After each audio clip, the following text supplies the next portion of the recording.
ಇವರೇನ ಯಮ ಅಂದ್ರೆ? ಭೂಲೋಕದಲ್ಲಿ ಒಂದು ಮೋಟರ್ ಬೈಕ್ ಇವ್ರ ಹೆಸರನ್ನ ಇಟ್ಬಿಟ್ಟಿದ್ದಾರೆ, ಯಮ ಅಂತ. ಚಿತ್ರಗುಪ್ತ, ಇನ್ನು ವಿಚಾರಣೆ ಪ್ರಾರಂಭವಾಗಲಿ. ಇದೇನಪ್ಪ ಇದು? ಭೂಲೋಕದಲ್ಲಿರೋ ಕೋರ್ಟ್ಗಿನ್ನ ಜೋರಾಗೈತೆ. ಪ್ರಭು, ನಾವುಗಳು ಅಂದುಕೊಂಡ ಹಾಗೆ ನಮ್ಮ ಹೊಸ ಶಿಕ್ಷಾ ಪದ್ಧತಿಯನ್ನು ಈ ಮನುಷ್ಯನ ಮೇಲೆ ಪ್ರಯೋಗ ಮಾಡಬಹುದು. ಓಹೋ, ಹಾಗೋ? ಮೊದಲು ಇವನ ಪಾಪ ಪುಣ್ಯಗಳ ಪಟ್ಟಿ ಎನ್ನುವುದು. ಪ್ರಭು, ಈ ಮನುಷ್ಯ ಒಬ್ಬ ಉಂಡಾಡಿ ಗುಂಡ. ಯಾವುದೇ ಕೆಲಸವನ್ನು ಮಾಡದೆ ಜನರನ್ನು ಮೋಸ ಮಾಡಿ ಅವರಿಂದ ಹಣ ಕಸಿದುಕೊಂಡು ಜೀವನ ಮಾಡುತ್ತಿದ್ದ. ತನ್ನ ಮಾತಿನ ಚತುರತೆಯನ್ನು ಬಂಡವಾಳವಾಗಿಸಿಕೊಂಡು ತನ್ನ ಸಂಬಂಧದವರ ಜೊತೆ ಗೌರವವಿಲ್ಲದೆ ವರ್ತಿಸಿದ್ದಾನೆ.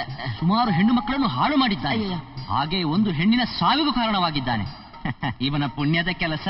ಚಿತ್ರಗುಪ್ತ, ನಮ್ಮ ಹೊಸ ಶಿಕ್ಷಾ ವಿಧಾನವನ್ನು ಇವನ ಮೇಲೆ ಪ್ರಯೋಗ ಮಾಡುವುದರಿಂದ ಮೊದಲು ಇವನ ಪಾಪದ ಕೆಲಸಗಳಿಗೆ ಶಿಕ್ಷೆಯನ್ನು ಕೊಡೋಣ. ತಮ್ಮ ಚಿತ್ತ ಪ್ರಭು. ಚಿತ್ರಗುಪ್ತ, ಇವನು ಜನರನ್ನು ವಂಚಿಸಿ ಅವರಿಂದ ಹಣವನ್ನು ವಸೂಲಿ ಮಾಡಿದ್ದಕ್ಕಾಗಿ. ಅರೇ ಸ್ವಾಮಿ ಯಮಧರ್ಮ, ನಿಮ್ಗೆ ಇಷ್ಟ ಬಂದಾಗ ಶಿಕ್ಷೆ ಕೊಟ್ಬಿಡದ? ವಿಚಾರಣೆ ಬೇಡವೆ? ಯಾವ ವಿಚಾರಣೆ? ಸ್ವಾಮಿ, ನಾವು ಜನಗಳಿಗೆ ಮೋಸ ಮಾಡಲಿಲ್ಲ, ಅವರೇ ಮೋಸ ಹೋದ್ರು.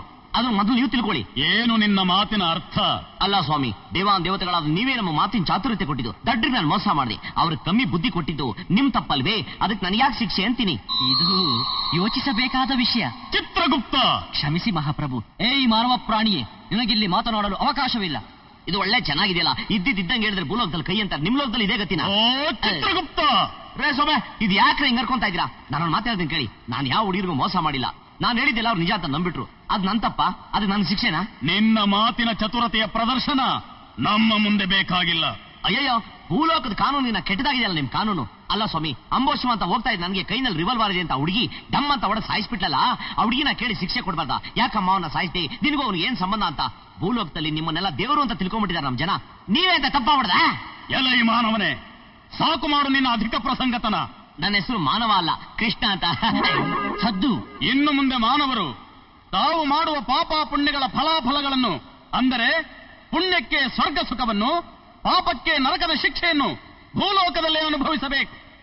ಆದ್ದರಿಂದ ನೀನು ಇನ್ನು ಮುಂದೆ ಭೂಲೋಕದಲ್ಲಿ ಯಾವ ಹೆಣ್ಣನ್ನು ಮುಟ್ಟಬಾರದು, ಯಾವ ಹೆಣ್ಣು ಜೀವಿಯಿಂದಲೂ ಮುಟ್ಟಿಸಿಕೊಳ್ಳಬಾರದು. ಅಕಸ್ಮಾತ್ ನೀನು ಹೆಣ್ಣನ್ನು ಮುಟ್ಟಿದರೆ ಅಥವಾ ಹೆಣ್ಣಿನಿಂದ ಮುಟ್ಟಿಸಿಕೊಂಡರೆ ಆ ಕ್ಷಣವೇ ನೀನು ಸಾಯುತ್ತಿ. ಆದ್ದರಿಂದ ಪ್ರತಿನಿತ್ಯವೂ ನೀನು ಭಯದಿಂದಲೇ ಬದುಕಬೇಕು. ಭೂಲೋಕದಲ್ಲಿ ನೀನು ಹೆಣ್ಣುಗಳನ್ನು ಮನುಷ್ಯರೆಂದು ಪರಿಗಣಿಸದೆ ಅವರ ಜೀವನದಲ್ಲಿ ಚೆಲ್ಲಾಟವಾಡಿದ್ದಕ್ಕಾಗಿ ನಿನಗೆ ಹೆಣ್ಣಿನ ಮೂಲಕವೇ ಶಿಕ್ಷೆ. ಅಯ್ಯಯ್ಯ ಧರ್ಮ, ದಯವಿಟ್ಟು ನನಗಂತ ಶಿಕ್ಷೆ ಕೊಡ್ಬೇಡಿ. ಭೂಲೋಕದಲ್ಲಿ ಹೆಣ್ಮಕ್ಳನ್ನ ಮುಟ್ಟೆ ಬದುಕೋಕ್ ಸಾಧ್ಯವೇ? ದಯವಿಟ್ಟು ನಂಗೆ ಲೈಟಾಗಿ ಶಿಕ್ಷೆ ಕೊಡಿ ಪ್ಲೀಸ್. ಸಾಧ್ಯವಿಲ್ಲ. ನಮ್ಮ ತೀರ್ಮಾನವೇ ಅಂತಿಮ ತೀರ್ಮಾನ.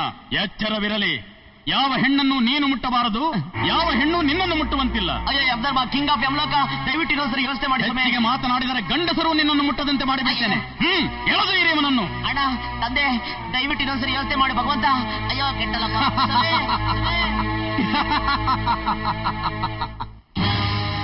ಅಣ್ಣ, ಸಾಯವಾಗ್ಲೂ ಸಹಾಯ ಮಾಡ್ಸೋಕ್ಕೆಲ್ಲ ನಮಸ್ಕಾರ ಅಣ್ಣ. ಅಣ್ಣ ಅಣ್ಣ, ಶರ್ಟ್ ಪ್ಯಾಂಟ್ ಎರಡು ನೀನೇ ಹಾಕೊಂಡಲ್ಲ, ನಂಗೊಂದು ಶರ್ಟ್ ಆರ ಕೊಡೋಣ. ಬರೋ, ಮುಚ್ಕೊಂಡ್ ಬರ. ಅಣ್ಣ ಅಣ್ಣ,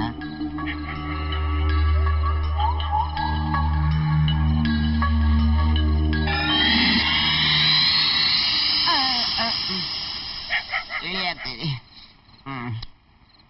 ಅಯ್ಯೋ ಅಮ್ಮ, ಏನೇ ಅದು? ಎಣದ ಮೇಲೆ ಬಟ್ಟೆನೂ ಬಿಡಲ್ಲ ಅಂತಾರೆ ಅಲ್ಕ ನನ್ನ ಮಕ್ಕಳು. ಎಡ ಅಂತ ಯಾಕನ್ಬೇಕು? ಅದು ನಾನೇ ಅಲ್ವೇ? ಅಲ್ಲ, ಈ ಡ್ರೆಸ್ನ ಹಾಕೊಂಡು ನಾನು ದಾರಿನಲ್ಲಿ ಹೋಗ್ಬೇಕಾದ್ರೆ ನನ್ನನ್ನ ಕಳ್ಳ ಅನ್ಕೊಂಡು ಪೊಲೀಸ್ನವ್ರು ಎತ್ತಾಕೊಂಡಾಗ ನಾಯಿ ಹೊಡೆದಂಗೆ ಹೊಡೆದ್ಬಿಟ್ರೆ? ಇಲ್ಲ ಇಲ್ಲ, ಪೊಲೀಸ್ನವ್ರು ಹೊಡೆಯೋದಿಲ್ಲ. ಮೋಸ್ಟ್ಲಿ ಬೀದಿ ನಾಯಿ ಕಚ್ಚಿದ್ರು ಕಚ್ಚಬಹುದು. ಮನೆಗೆ ಹೋಗ್ಬಿಡೋಣ. ಓ ಅಯ್ಯ ಅಮ್ಮಯ್ಯ ಧರ್ಮನ್ನೇತ. ಈ ಡ್ರೆಸ್ ಹಾಕಿದ ತಕ್ಷಣ ಯಾಕೆ ಬೆಗ್ಗರ್ ಸಾಂಗ್ ಬರ್ತಾ ಇದೆ? ಮನೆ ಸೇರ್ಕೊಂಡ್ಬಿಡೋಣ. ಅಮ್ಮ ರಾಜಿಂಗ ರಾಜಿಂಗ ಶೆಟ್ಟಿಗೆ ನನ್ಗೂ ಯಾರು ಹೋಗಯ್ಯ. ಏರ್ ಸಿಲಿಂಡರ್ ಕ್ಲೀನಿಕ್ ಇಷ್ಟಪ್ಪ, ಇವಾಗಲೇ ಸಿಗ್ಬೇಕಾ? ಯಾರಿಗನು ನಿನ್ನ ಎಲ್ಲೋ ನೋಡಿದೀನಲ್ಲ. ಇಸನ ಪಸನ ಎಸನ ಗಿಸಿಲು ಎಲ್ಲೂ ನೋಡಿಲ್ಲ. ಅವತ್ತು ಹೀಗೆ ಯಾವ್ದೋ ಭಾಷೆಯಲ್ಲಿ ಮಾತಾಡ್ದಲ್ಲ ನೀನು? ಅಲ್ಲ, ಅದು ಬೇರೆ ಭಾಷೆ. ಇದು ಅಮ್ಮ ತಾಯಿ ಭಾಷೆ. ಇಲ್ಲ ಇಲ್ಲ, ನೀನೇ. ಇಲ್ಲ, ಹೌದು, ಅದು ಯಮಲೋಕ, ಇದು ಭೂಲೋಕ. ಸೂರ್ಯ ಬರೋದು ಬೆಳಗ್ಗೆ, ಚಂದ್ರ ಬರೋದು ಸಾಯಂಕಾಲ. ಈಗ ನಕ್ಷತ್ರ ಬಂದಿದೆ, ಮೇಲ್ ನೋಡು. 1 2 3 4 ಅಂತ ಎಣಿಸ್ತಾ ಇರು. ನಾನು ಈಗ ಬಂದೆ. ಅದೆಲ್ಲ ಬೇಡ, ನಾ ಡಬ್ಬುಲ್ ಹಾಕಿಚ್ಚಿ, ಲೇకపోతే పోలీస్ పిలుస్తాను. ಕೇಳಿ ಸಿಟಿ ನಂಗೆ ಯಾರಾದ್ರೂ 2,000 ರೂಪಾಯಿ ಕೊಟ್ರೆ 4,000 ರೂಪಾಯಿ ಕೊಡ್ತೀನಿ, 3,000 ರೂಪಾಯಿ ಕೊಟ್ರೆ 6,000 ರೂಪಾಯಿ ಕೊಡ್ತೀನಿ. ನೀನ್ ನನಗೆ 5,000 ರೂಪಾಯಿ ಕೊಟ್ಟಿದ್ಯಾ, ನಾನು 10,000 ರೂಪಾಯಿ ಕೊಡ್ತೀನಿ. ನೀನು 10,000 ರೂಪಾಯಿ ಕೊಟ್ರೆ ನಾನು 20,000 ರೂಪಾಯಿ ಕೊಡ್ತೀನಿ.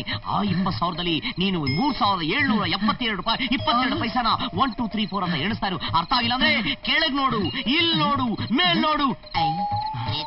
10,000 ರೂಪಾಯಿದಲ್ಲಿ 3,777 ಅದೆట్లా వస్తుంది? అది పోలీస్